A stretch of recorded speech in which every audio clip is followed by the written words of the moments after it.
Anne-Sophie Lamine, bonjour.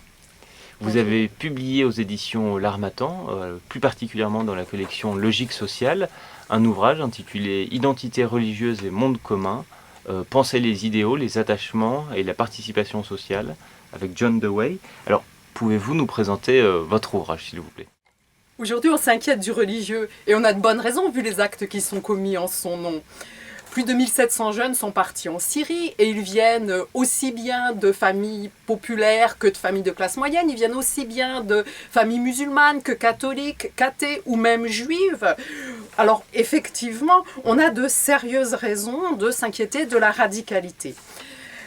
Mon pari, c'est que pour pouvoir éclairer les ressorts de la radicalisation, il faut d'abord mieux comprendre le religieux ordinaire. Et c'est ce que je propose de faire dans ce livre, en répondant à des questions simples, celles que se posent tous citoyens, celles que se posent aussi mes étudiants ou encore les personnes que je forme, parce que je suis chercheuse, professeure des universités et formatrice. Alors, ma méthode est 3 points d'éclairage sur les identités religieuses. Ma méthode d'abord, eh bien, je travaille à partir de mes enquêtes de terrain, mais aussi celles de collègues et sur différents groupes religieux, donc différentes confessions. Et comme sociologue, je m'intéresse particulièrement aux relations entre les identités particulières et le monde commun. Et comme sociologue aussi, ce qui m'intéresse, ce ne sont pas telle idéologie ou telle théologie, non, c'est plutôt ce que les gens font quand ils disent qu'ils croient. C'est finalement ce à quoi les gens tiennent, ce qui est important pour eux et leurs actions. C'est aussi comment ils pratiquent leur religion, comment ils s'intéressent à la société dans laquelle ils vivent. Et du coup, je vois par exemple qu'on peut être très croyant et se poser plein de questions. Je vois aussi que la foi finalement inclut des hésitations et des oscillations, qu'elle évolue, qu'on peut finalement parler de carrière croyante, tout comme on parle de carrière militante.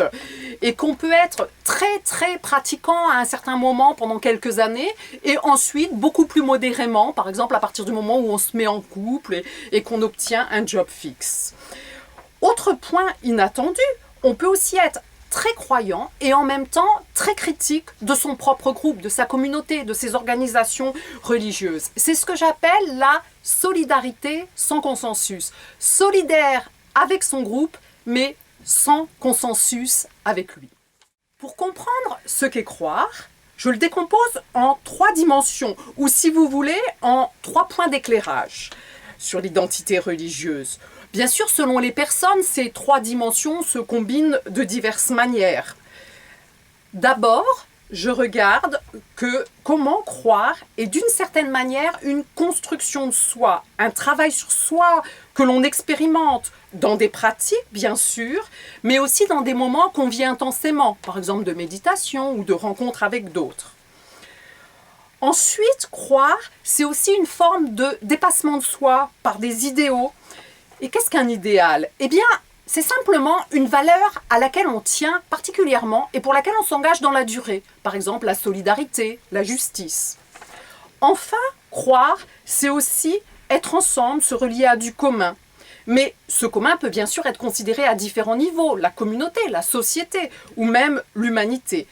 Et là, on se rend compte qu'on peut être très croyant et en même temps très citoyen, très soucieux d'un commun plus large. D'ailleurs, plutôt que le terme d'intégration, je préfère le terme de participation sociale, car en effet, on participe aussi à la société commune à partir d'identités particulières. Finalement, le religieux doit être analysé comme un phénomène social parmi d'autres.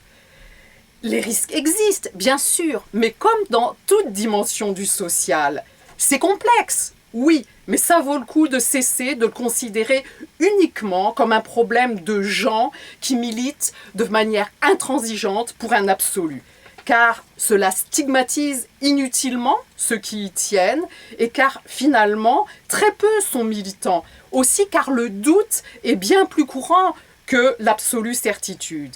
Et finalement, car c'est en comprenant le religieux ordinaire que l'on peut agir avec justesse et le distinguer de ses dérives radicales.